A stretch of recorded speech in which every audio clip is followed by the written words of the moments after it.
Welcome to the Fitgenes podcast with Dr. Sam Shay, DC, functional medicine certified professional and Fitgenes certified practitioner. Your genes are your most powerful blueprint. It holds the story of how your body truly works. This show is here for one reason: to decode your DNA, making genetics practical, guiding you towards your best nutrition, exercise, and lifestyle choices. Whether you're a health seeker, a lifelong learner, a practitioner, or a health coach ready to go deeper, this is your place to make sense of genetics. Together, we'll cut through the noise, turn data into insight, and help you communicate with confidence so you can create real change in yourself and in those you support. Each episode breaks down complex genetics into clear, usable frameworks you can actually apply. So stop guessing, start decoding, and let's dive into today's episode. Welcome back, everyone. Today we have a very special guest, Mikayla Wachsmann, a certified nutrition specialist who runs a fully remote telemedicine practice. Mikayla was actually my very first intern, and we worked side by side for over 2 years. Back then, she was digitally hand assembling the complex data that eventually became our premier genetics blueprint. Mikayla, it's great to have you here. Thank you so much, Dr. Sam. I'm honored to be here. Awesome. Well, it's great to have you here. I've really been enjoying us doing the podcast together. Me too. It feels very like circle of life type stuff. We'll cue the music in the background. So let's dive right in. You have an incredibly precise and deeply rooted passion for this work. What originally drew you to the intersection of nutrition, genetics, and functional medicine? Yeah, great question. So it is mostly rooted in my family history of cancer, right? And not to be, kind of doomsday about it, but it's just one of those things that, a lot of people have family members, friends, loved ones that have experienced cancer, and it's so prominent. It was so prominent in my upbringing as a child, right? My dad passed away from a brain tumor when I was 6 months old, so I didn't get to meet him, but my mom took that experience and she really deep dove into nutrition, into health and alternative medicine, and that was really what kickstarted things for me, because growing up, right, all of these things were being instilled in me. And so fast forward, I was always into sports, eating well, what I thought, right? I mean, I was raised by a single mom, so I did have kids' cuisines, craft butter, just all the things, but doing the best that I could and doing the best my mom could. And then we get to college, right? And I started strength training, right? And I went into college and I was like, how are people supposed to know what they want to do with their lives? I was like, I had no idea. So I was undeclared my first year, and then I took a nutrition class and I was obsessed with all of like the macros and the micro, minerals and things. And I was like, ooh, this is what I want to do. And, I'd always been in that health space just as an athlete, but also because of my mom. Right. And that was where it really kickstarted the actual learning, the deep dive for me, is all these different classes and learning about the body and the physiology. And I was just obsessed with it. And specifically, I always knew that I wanted to have more information about genetics because of my family history. Specifically for me, I wanted to, as best I could, prevent or lengthen the amount of time that I was healthy and free of disease if I could. And I didn't exactly know what that was or how to do that. And if I could do that for other people. I've always been in helping professions. I was a caregiver, a trainer. I worked in the service industry as a waitress, like all these different, I always loved helping people. And so So when I decided to pursue dietetics, and in my junior year, I shadowed some dietitians as part of my internship. And Dr. Mary Harris, I'll never forget this. She asked who wanted to, at the end of the semester, to not to be a dietitian. And there was 3 of us that raised our hands. And I just knew that, nothing against, RDs or dietitians. I just knew that I wanted to also incorporate genetics in the field and study of aging and fitness. And I didn't feel like that particular profession was that. And so fast forward, I moved on to nutrition and fitness, and tacked on a minor in old people gerontology. Wow. You know, that's what it is. It's a study of aging. It's old, and Fogyology. I got to hang out with old Lenny fogies? and play the piano with him, and you know, I just love people, and I love the whole spectrum of life, and I want people to be healthy for as long as possible. A major in nutrition and a minor in old people. Yeah. Got it. Yeah, so I'm surprised it's the first time you've heard me say that. I don't remember hearing that before. But you know, then I started to have, you know, some of my own health, you know, things come up at the end of college. And while I was trying to figure out, okay, if I'm not being an RD, what do I be? And I was going to be a genetic counselor. And then I was like, no, that's not quite it. And, you know, my path was kind of Just quickly, could you define what a genetic counselor is as opposed to what you're doing, which is genetics and nutrition and lifestyle? And functional genetics. Yeah. So genetic counselor essentially is somebody who really helps someone understand their risk for certain diseases, you know, like, you know, maybe a set of parents who are going to conceive a child or have conceived a child testing for Down syndrome, right? Or maybe, you know, like in my family, testing for the BRCA1 or 2 gene, the breast cancer related gene. And so it's really more so disease focused and assessing. You can utilize it as a preventative tool, which is what I was most interested in. And the genetic counselor also really is helpful to someone understanding, like, do you want to know this information? This is what could come from this, right? Like there's a patient-centered relationship there that I was also interested in, and really supporting someone in this process, whether they decided to get results or not. So got it. But yeah, so I went on that path. I even went out to LA and had like a 5-hour interview, and the last 30 minutes, the person asking me what I wanted to do, I was describing what I've described here. And she was like, so you don't want to do this? And I was like, nope. I was like, you're right. And I walked out, and then Chad's like, how did it go? And I was like, I don't want to do this. So this is just like, as a preface, like it hasn't been like a straight shot. And I don't think, you know, some people's journeys are, mine has not been. And I've just always had this, like, maybe some people call it like a spirit or intuition of like, I really want to encompass like all of these different components in someone's health and well-being together.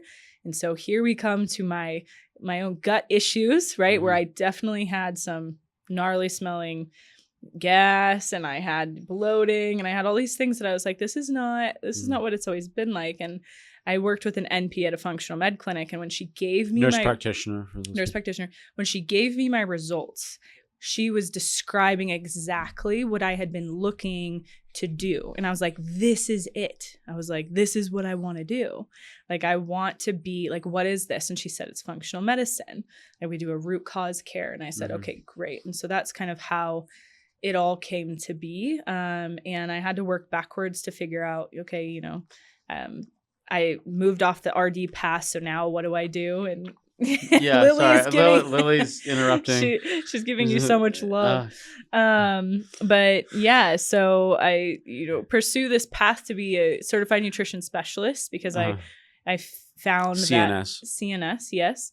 And it allowed me to practice, you know, functional root cause medicine, focus on the gut, the hormones, study of aging, incorporate genetics, right? And I really wanted to learn more because I know nothing, right? I'm a big advocate for mentorship. And so I found you. I had moved down to Denver, and I'd reached out to like 30 different providers in the area. I went to the IFM website, and I, you know, kind of just sent emails. I was like, I just want to shadow. Like, I didn't want anything else. I just wanted to shadow to help you, to learn.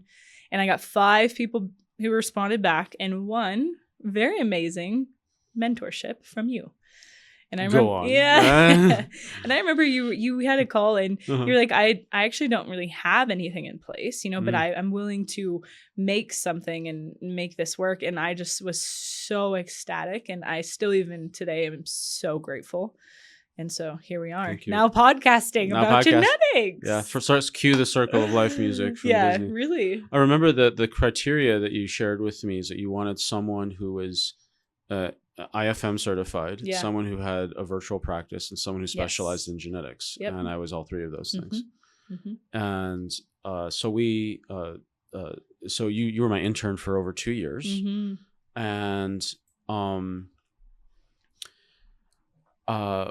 can you say more about how, now that you're kind of launched, now that you're launched into, there's always that moment that you are always really looking forward to / dreading as a mentor, is you're like, I don't want to lose her, but she's got to leave the nest, and then like, not that I'm pushing you out the nest. You're the one who told me that like, you want to go out on your own. I was crying. Yeah, I was crying on the inside.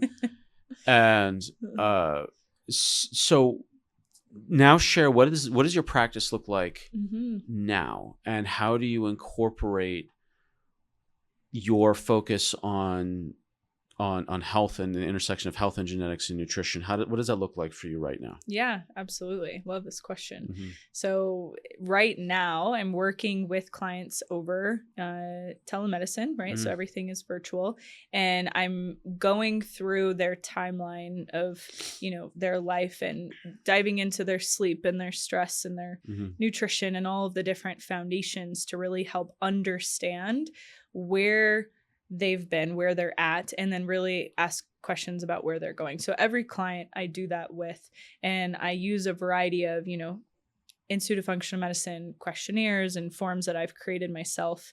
And I have a couple of different paths for people to work with me. And there is lab testing, right? Of course, it's not required in some of the programs that I have, but it's there for clients who have the capacity to dive deeper. And, it's really helpful. And me being the science nerd that I am, I love when I get to, deep dive and have clarity and be able to articulate that to the client. So labs are part of that. And then most recently is my Unlocking You genetics program that's using the Fitgenes Genetic Blueprint, which I'm most excited about right now. And so, trying to help clients utilize, not only their lifestyle nutrition, but then functional testing and this new genetics blueprint to really figure out how they can achieve this health span, right? The time in which they're free of disease and be optimal, not just like good or just like okay.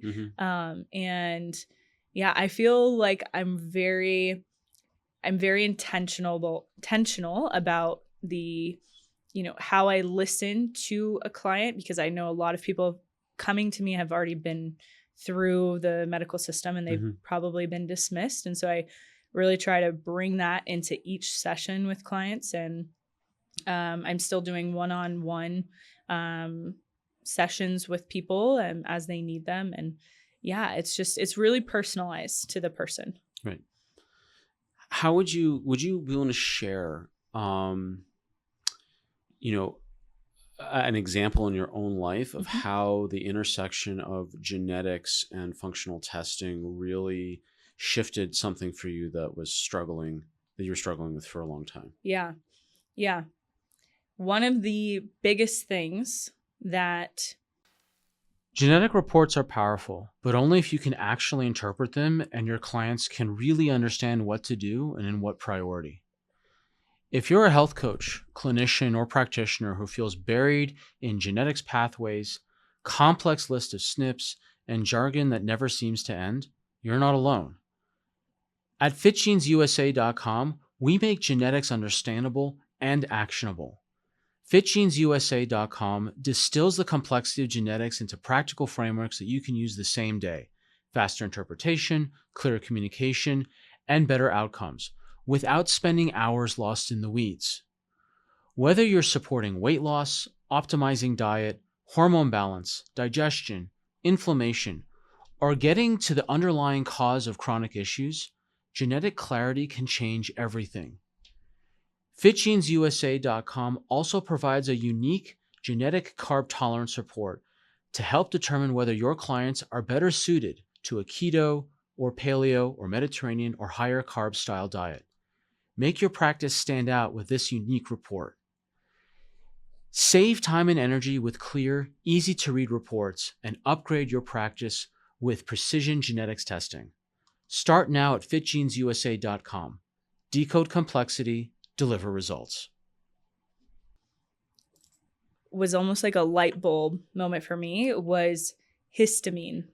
And when I talk about histamine, right, it's this protein in the body, right, from the immune response, and it's there to help protect us, right, to draw water and flush toxins out and those kind of things. But it's also in different foods, and it's, you know, higher in different parts of our cycle for us women. And there's so much complexity to it. And it was something that actually genetically I had some vulnerabilities with and was not understanding how that was playing a role. And things I was experiencing: acne, bloating, fatigue. I had like redness and, you know, watery, you know, eyes. I don't have any allergies, true allergies, IgE allergies, but it just, I always had like a stuffy nose, runny nose, and this like this puffiness, despite being like an athlete and eating well. Like I just always had this puffiness.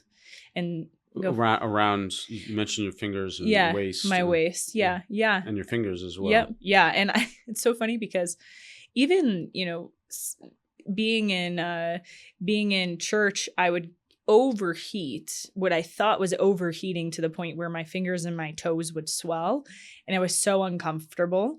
And I would like have to like hold my hands up sometimes, like just to like get like the blood to like drain from my hands to make it not swollen anymore. And there's just these funny things that I just was like, why? Like, this is just me. This is just normal, but it's not. I don't have that problem anymore.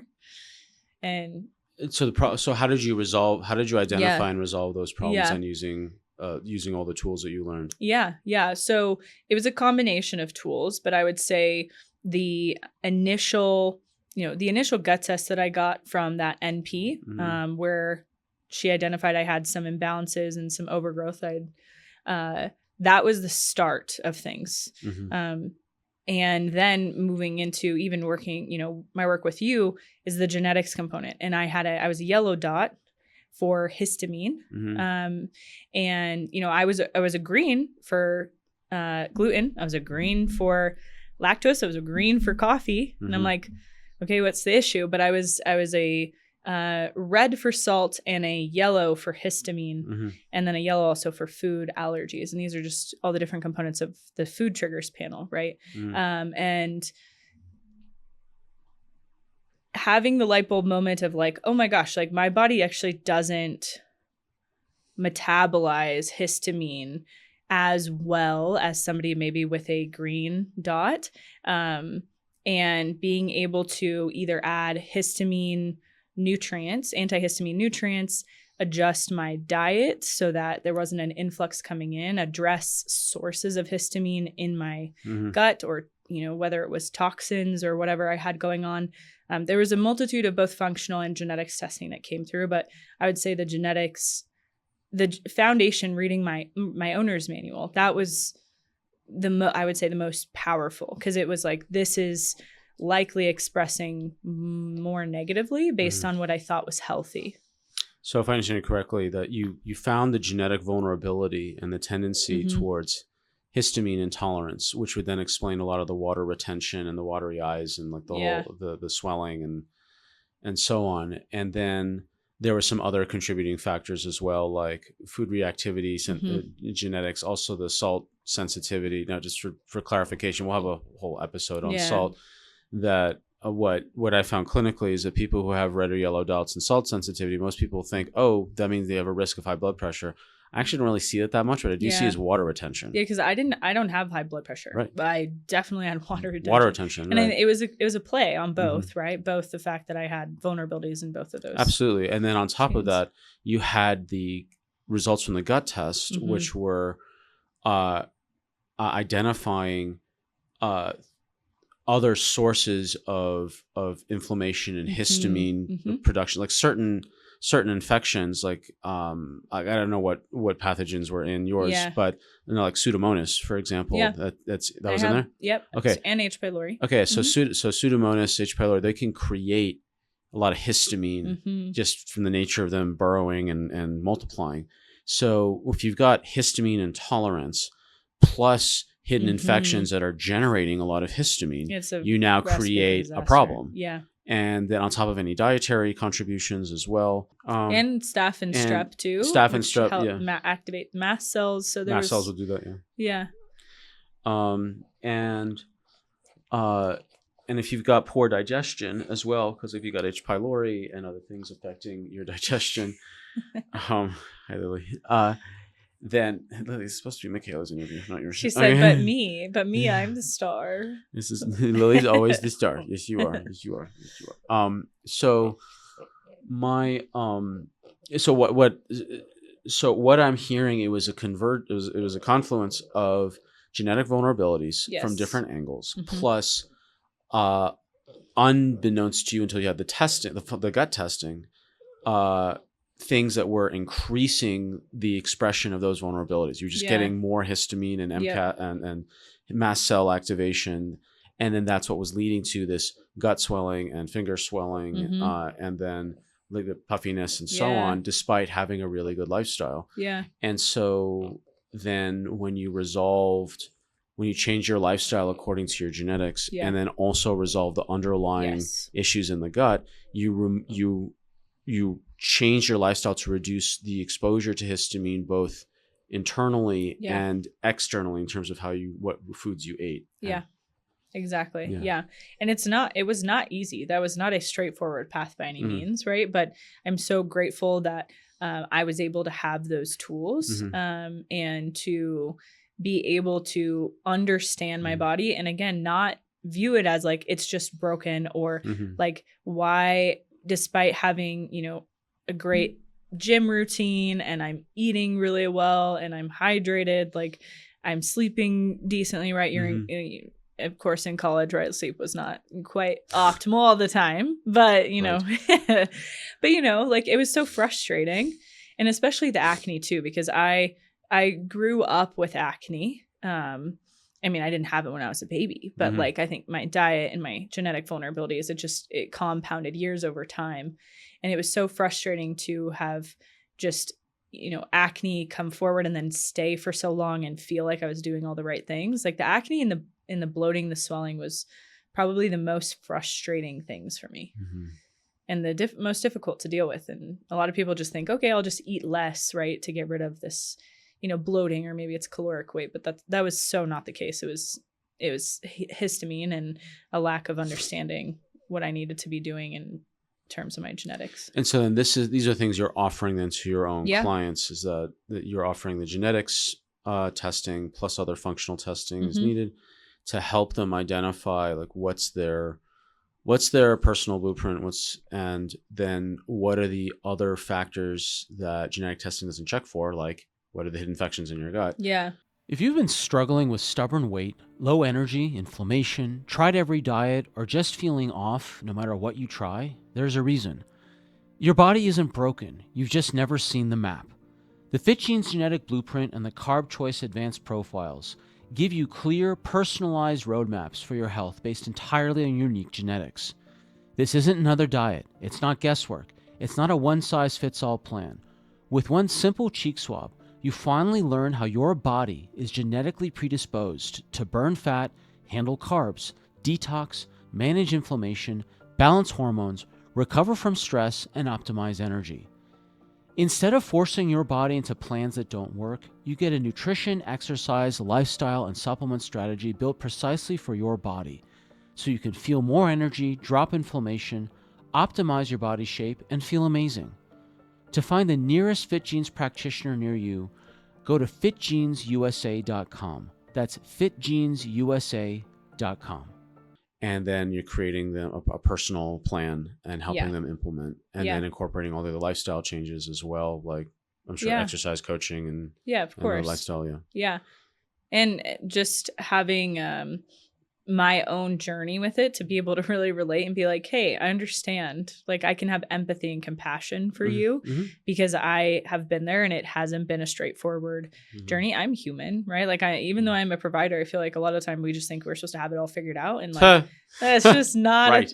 That's just not if a thing, only. right? But like I don't know why there's that like pressure sometimes. Well, the pressure, I'll just speak for myself as someone who's had to, and I still am dealing with like my own health concerns. Yeah. And I feel like it's part of, I mean, it's a trope. You've got Chiron, the wounded healer, where it's such a trope that it's literally in the stars to certain systems of constellation naming, where Chiron was the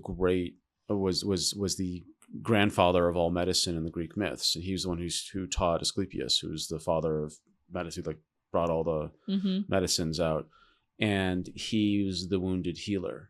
And through the trope is that people become healers of whatever stripe simply because of their own journey, whether it's their personal journey or one of a family member or family members or someone close to them and meaningful to them. They're like, I want to, in the process of me helping this person or someone like them or myself, I will now learn the tools and skills and frameworks and compassion and wisdom to be able to prevent or reverse or support someone who's going through something similar. Absolutely. And it's just a burden that is bared because, I mean, that's certainly my story. Like I don't want people to suffer the way that I suffered. Yeah. And one of the reasons I'm so enthusiastic about genetics is like, if I had learned about genetics at age 6 as opposed to 36, my entire life would have been utterly and completely different. Yeah. So the wounded healer is something that is well understood, but there is a pressure for someone who is, a guide in the healing arts and the healing sciences to look the part. And sometimes we don't always, it's like, if you're waiting for the perfect messenger, you're going to wait a very long time. Yeah. And it's not that we as health professionals need to be perfect. We just need to understand what is the clear, effective next step and understand that we also have to go through our own health journeys and that we hold ourselves to a higher standard and a higher level of accountability as we should as the standard bearers and guides for other people. Yeah. And on the flip side is a request that I am making officially to give a little bit of grace towards the people who are having to hold not only their own health journey, but hold everyone else's health journey they're caring for. Yeah. And it's a lot of responsibility. It's a lot. And sometimes it can, let's just say it's a lot. Yeah. And the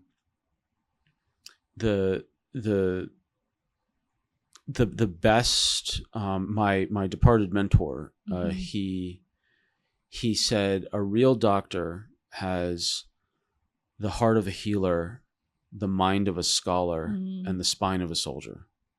Wow. That's a real doctor. And it doesn't have to be doctor. It can be whatever. It can be a healer. Yeah. And that, what he didn't say was the health of an Olympian. Yeah. Yeah. It's heart, mind, and spine. And as long as we as health professionals are constantly learning and moving forward and holding ourselves accountable for our own health journey, and we are humbly learning along the way what's like I'm dealing with mold poisoning right now, that was and is a very hard experience. And so I have learned a lot about mold poisoning in the past 2 years. And it was not a curriculum I had wanted or asked for. No, absolutely not. So, and your family's history with cancer, I mean, that's pretty formative. Yeah. And we all have our formative experiences that lead us down this pathway. And I'm very proud of you. Like you've really just kind of taken this entire field and everything from genetics and functional testing, and you've just really done so well. And I'm really proud of you. Thank you. I'm so proud of you. That means a lot. Yeah. And I wouldn't be practicing. I wouldn't be here without you. I really wouldn't. And I'm so grateful for your mentorship and for your ability to just, there's no ego, right? There's never been an ego with you as a provider, with you as a mentor, with you as a professional. And I just really appreciate that, because I think that's very rare. And I've been able to just learn an immense amount from you, not only just like the protocols and, the science and the genetics, but also just like interpersonal communication and being able to take care of myself and understand how to be the best version of me. Like, there's so many things that translate into just my day-to-day life. I just am endlessly grateful. Thank you. So, a funny story. My first dog was named Ego. Oh, really? So I did have an ego. It was a golden retriever, about 80 pounds. Oh my gosh, that's so funny. Bad ego. Don't pee on the carpet. Bad ego. Bad. Well, he's like, there was one before me. Right. No, but so let me ask you, like, what's Yeah. your who, if you were to describe your ideal demographics of who you want to work with? I mean, of course, you work with a whole broad range of people. Sure. But if you were to distill it down to just the demographics, the avatars of the people that you want to work with the most. Yeah. This might sound cliche, but I want to work with people who are willing to do the hard and uncomfortable thing for the outcome that is better on the other side. Spoken like a true athlete. Yeah. Go on, you know? And it just sounds so cliche, but not everyone is willing to put in the work. And I don't give clients an easy Band-Aid fix solution, right? Like I want, like a lot of times I'm going to ask you how you feel, because that is a part of our journey together. It's a part of our work together. Just to be clear, she's not going to force you to do burpees every time you're on a call with her. No, this is not. But I will check in, and I will, I want to ask, how your connections are and your sleep and these things. And so I think, a lot of the people I work with are already pretty high performers, but I don't want to, deduce my ability to heal and help people to just that, right? People who are willing to just step into the arena of discomfort.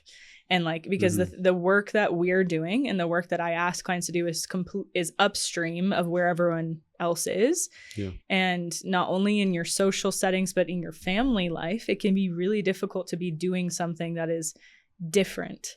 But it's something that you feel and deep down that is worth it. That's for a better health, a better life, a better you. Whether you've seen, I had a client where you probably have many clients like this, but their, family member passed away from, pancreatic cancer at like age 50, like so young. Right. And so, or heart disease or whatever, cancer, whatever the case is. And so if I can help, I want to help people who want to be helped. Okay. So that would be, if I understand you correctly, that's the type of approach and attitude you want, the type of client you want to work with. Yeah. Are there any specific like conditions or health states that you feel you are uniquely passionate about and qualified to support? Yeah. Not excluding others, but what are the ones you really focus on? Yeah.